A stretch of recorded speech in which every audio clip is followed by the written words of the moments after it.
want to ask the people of Kenya to remain peaceful, and we want to ask the people of Kenya to pray for our president, Dr. William Ruto, to give him wisdom to navigate the challenges affecting the Kenyan people.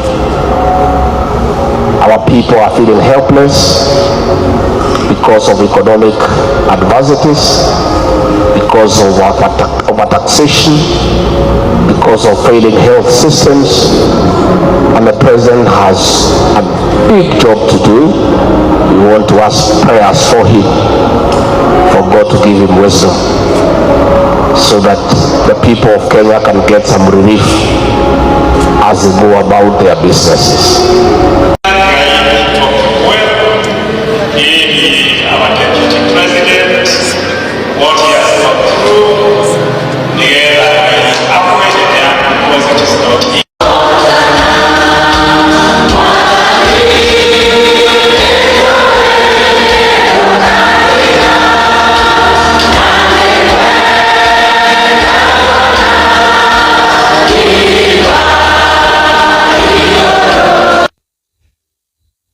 The former DP, Gachagua, is back with a banger, and this time round, he was just asking Kenyans to pray for President William Samoei Arap Ruto. And this is because, to be honest, is also my desire for Ruto and his former DP, Gachagua, to reconcile and finish their term together. But I don't know how possible that could be. But that is my only wish. For I know if the courts fail to serve justice to the former DP, I kid you not, this man is going to deconstruct the Kenya Kwanza government like no one's business.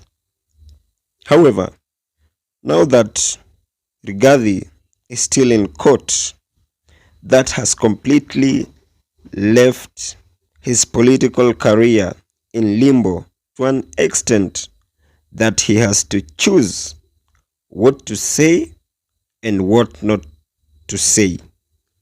However, Kenyans should not sympathize and get into the trap of these politicians. Remember, whenever things aren't working for them, that's when they run to church and pretend to be saints.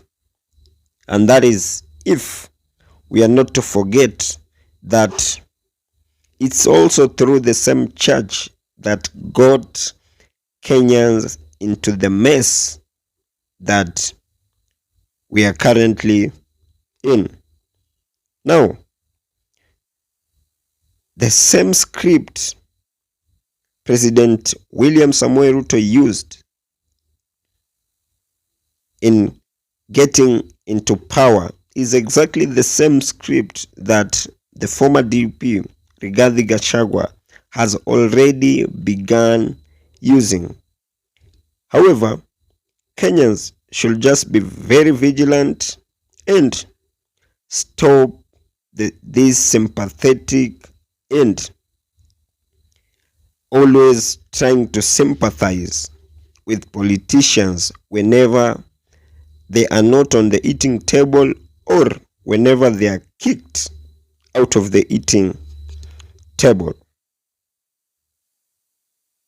And one thing that I've always been sure of, and as sure as the sun shall rise tomorrow, is that if Kenyans make just one step mistake, they could make the former DP, Gachagua, the next president of Kenya.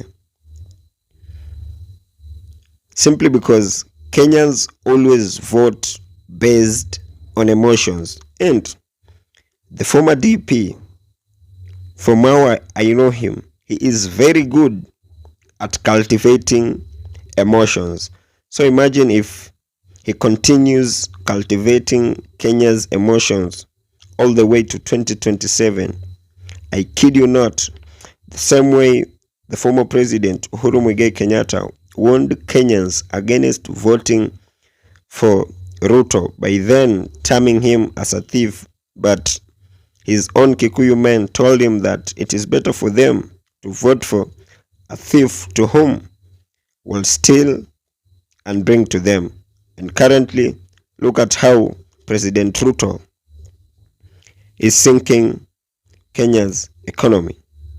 But that aside, Rigathi's wording in that speech is very selective, because he was simply trying to tell Kenyans the problems Kenya is facing. President William Samoei Ruto cannot solve them in any way. In short, he was just trying to attack while defending. Essentially, the former DP shouldn't act saint in any way, simply because Rigathi is and was part and parcel of this UDA bottom-up hustler narrative. And had he been still in government, I kid you not, he will still be enjoying the loot together with his cabal. But now that he was kicked out, he got the energy to speak. So as much as Kenyans sympathize with the former DP, they should not in any way fall into his trap of cultivating emotions. But from where I sit, that has just been my opinion. If you do have a contrary opinion to mine, you can as well feel free to drop them in the comment section, and I'll give them a right of reply. And by any chance, if you've been watching my videos and you've not subscribed, you can as well consider hitting on the subscribe button. Thank you, and may God bless you.